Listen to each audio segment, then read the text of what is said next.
What is up, everybody, and welcome back to another course here at PushStart. Today we're going to be talking about the future. We're going to be talking about the upcoming year and how to create an annual plan for your gym so that each year does not continue to pass by where you're feeling reactive instead of proactive. One of the best parts that I personally enjoyed as a gym owner during the year was the fourth quarter, so October, November, and December. Because that's when I spent the majority of time with my team creating our annual plan for the upcoming year. I don't know about you, but whether it's my business, a fitness routine, or even a given weekend traveling and visiting a new city, I like a game plan. I like a schedule. I like structure to my year. I like having goals for me to chase after versus just trying to survive day to day, week to week.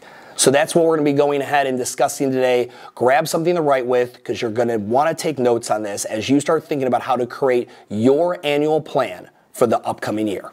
So when we're talking about creating an annual plan, we need to understand that one of the key variables in everyone's annual plan, if you looked at multiple different businesses across different industries, is what they're aiming for.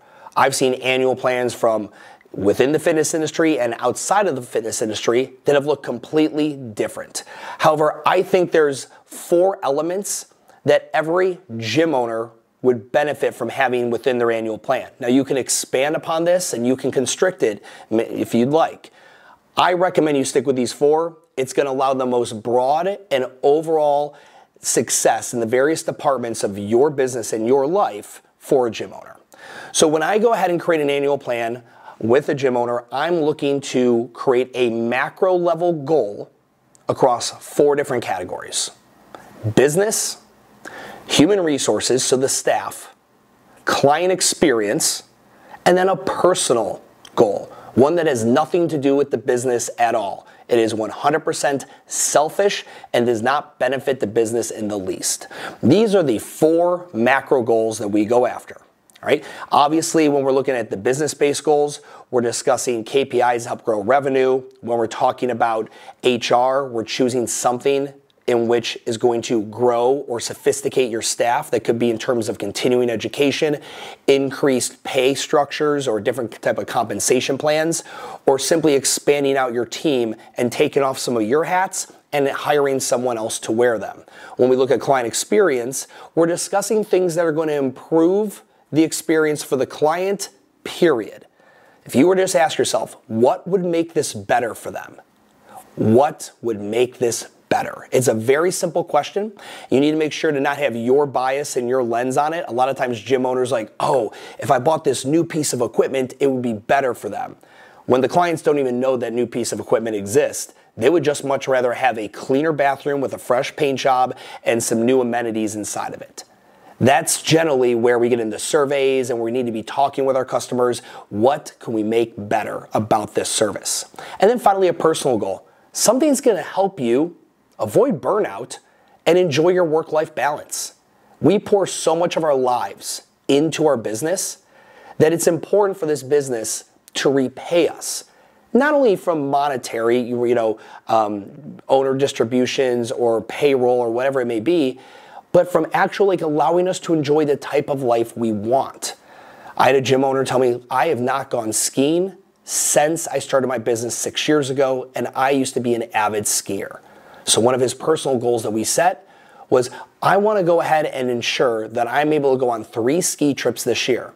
We planned the ski trips, we budgeted out how much money he needed, and we planned his time off to make sure his staff was going to be able to cover the gym, the roles at the gym that he occupied. But that's essentially what we did. And it had nothing to do with this business.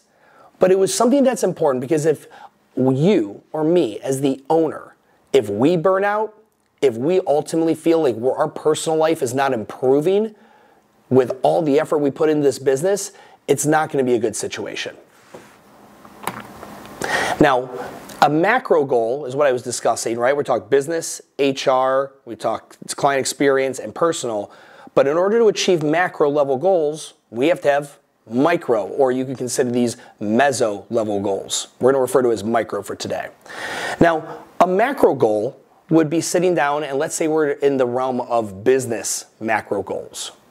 Stu, I want to grow by 100 members this year. That is your macro goal, and I like that. That's a great goal. So now we need to figure out quarterly or monthly or even weekly or even, yes, daily, what needs to happen through that distilled lens in order for us to achieve this end of the year goal. Some of these are going to be pretty easy math equations. Some of these are going to require a little bit more thought and a little bit more planning. But we need to take a look at what we need to generate. In this example, 100 members. We need to look at our historics. What are we doing on average per month? And then we come up with a scenario. So for this here, let's say your gym wanted to grow by 100 members, and we took a look at the previous year.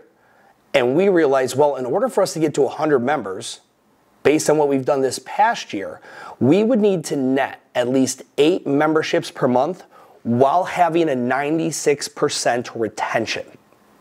And when you crunch those numbers, that equals 100 or more memberships in the following year.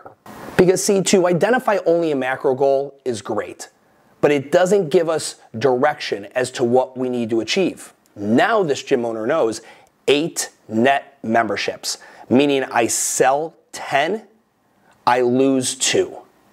Now I have an idea in my head what months need to look like in order for me to achieve this end goal. Now, macro sets the tone, micro sets the tactics. Okay? When establishing your macro goals, think of every variable that needs to fall into place in order for that goal to be accomplished. For example, if we're looking at the HR goal, I want to hire a full-time general manager. That's great. That is a macro goal. What micro goals need to be achieved? Well, we need to create the role and job description within our organizational chart. If we don't have an organizational chart, we probably need to go back to the previous course we have here in Push Start, and we need to go and review that course. But we create that position in the org chart, and then we need to ensure our compensation plan that we've created is not only viable for our company, we can afford it, but it's also competitive, so we can hire the best people. Then we're going to consult with our CPA as to the tax, the tax implications, if you will, of this full-time person or whatever position you're bringing in. Remember, everyone's like, oh, I'm going to pay them X amount of thousands of dollars per month or per year. Yep, but you're forgetting a little thing called Uncle Sam and what he's going to charge you on top of that. So always make sure when bringing on a new person, in this example, you would consult with your CPA to see what this person's salary or hourly or commission-based plan is actually going to cost you. And then, once we've evaluated all that, based on our payroll budget, in which this hypothetical gym is trying to stay under 37% of its total monthly revenue for total payroll budget, we're going to need to generate at least an extra $4,000 per month in revenue to be able to afford the role. See how this just keeps going? It's just a rabbit hole that goes deeper and deeper and deeper, and that's good. You're uncovering all the check marks and the checkpoints along the way that you need to hit in order to be successful with this macro goal. And then finally, in order to generate that additional $4,000 a month, we're going to need to sell an additional 20 memberships with an ACV of $200. So you can see, and again, these are all just hypothetical numbers thrown out there. Obviously, do not take these as truth for your business, but you can see where we started with the macro goal of wanting the GM and how it distilled down into ultimately, well, we need to generate more money in order to have this role. And now we can get started. That's where you'll start seeing some macro level goals might not be accomplished in that year, but I promise you you're closer to it because you set the goal and you set the micro goal plan than you would be if you just threw the macro goal up in the air. Man, I hope that happens in the next 365 days. Now, creating measurable results and timelines, okay? When we're looking at an experiment, anything we are attempting to prove, we have a hypothesis in our head and we're trying to prove it, it needs to be measurable, observable, and repeatable. Well, measurable results and timelines are the most important here, mainly because they are going to give you a specific KPI and a specific schedule to stick to. And humans, you and your employees, do very well when we have an actual objective, measurable goal to strive for. We don't do as well with subjective, abstract goals. It's much harder to shoot and hit that basket when it's up for interpretation. So each macro goal should have a specific KPI or objective measurement that you will determine if you are successful or not. Leaving macro goals open-ended or left to subjective conclusions is not advised. Now, if the goals are business, HR, or client experience, nominate one member from your team to be responsible for the outcome of the specific goal, organize the meetings, lay out the timelines, and report on the progress. Now, many of you are running a pretty small team. It might be you and a few part-timers. I recommend enlisting the help of anyone who's a part of your organization who is willing to do the work. If they don't want to be a part of this, unfortunately, this is going to be on you. But if they are willing and able to do the work, bring them into this conversation for your 2020 whatever annual plan and discuss with them what the goals are and which ones they would like to spearhead. Trust me, you're going to want help with this. If the goal is personal, then it's up to you. I want you to talk with your partner, your spouse, your boyfriend, girlfriend, your best friend, your mother, whoever is going to help keep you accountable to ensuring that you hit that personal goal over the next year.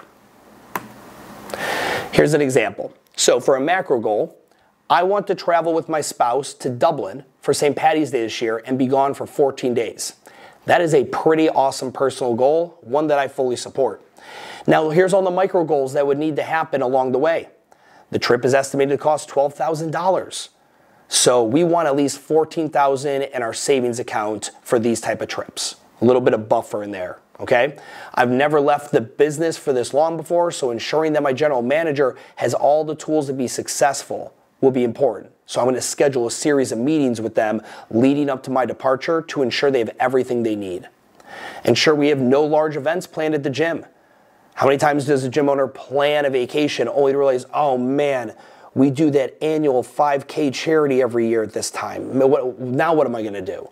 So you got to make sure that there's no events on the calendar that would require your presence or that would be above the scope of your staff's head that'll be holding things down while you're on vacation. And then we realize that payroll is going to be significantly higher as I go into my vacation because I'll be paying more people to cover the work I was doing.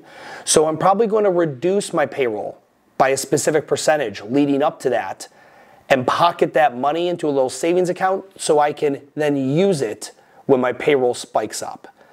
So even in the personal goal, you'll see some of the micro goals are business-based, but it is still important to set that personal goal. And if there are financial metrics or achievements that need to happen within the business, in order for this to happen, which typically do, that's okay. Continue to write those out on your micro goals in a nice little flow chart form so that you're able to see what the order of operations are. Timelines keep us honest. That is so true. When you have a timeline and an end scheduled date, and you have a team of people who also are aware that you have a due date, this keeps us accountable. It's the reason many of your clients pay for your personal training or your group fitness services for the timeline accountability. Now, creating timelines for these goals is not meant to create a bunch of undue stress for the next year. They're meant to allow you to plan your attack amongst other event-based action items that are already naturally occurring within the business. You already have timeline-based items that are happening every year. Well, now we're putting these micro goals and macro goals onto the calendar as well. We need to make sure that they all play nice together in the sandbox. So for this would be a client experience goal example. I want to renovate and upgrade the bathrooms and showers. Okay, well, after identifying the various micro goals that need to be accomplished, assign due dates. So if if anyone's ever done any renovations in their gym, you know this all too well. Gathering multiple general contractor quotes and discussing with the landlord, finalizing the architectural and engineering plans, provide alternate restroom accommodations during the construction because they won't be able to use the restroom during the construction, schedule city inspections, all that fun stuff would need to go on a calendar amongst all the other things your business currently is doing. So if the bathrooms are going to be out of commission during this upfit, would it be wise to host a competition or a charity event at your facility during that time? No. So that's where these timelines also allow you to make sure you don't interrupt other aspects of your business that were obviously pre-planned or assumed to be planned within that upcoming year. There's a saying, and I know I'm butchering it, that if you don't have a plan, plan to fail. Something to that degree, you get the point, and I believe in that sentiment. And I personally like thinking of my business as I'm Bobby Fischer playing chess. I don't want to sit there like a guy at the bar playing checkers, just trying to figure it out as I go. I want to be thinking 4 steps ahead all the time. And creating an annual plan will allow you to do that. If you have questions, you want some help with your annual plan, you want to start a conversation about your annual plan, please do not hesitate to reach out to us on the Push Press Community Facebook group. We'd love to engage with you there and help answer any questions you have. And as always, until I see you in the next course, have a great day.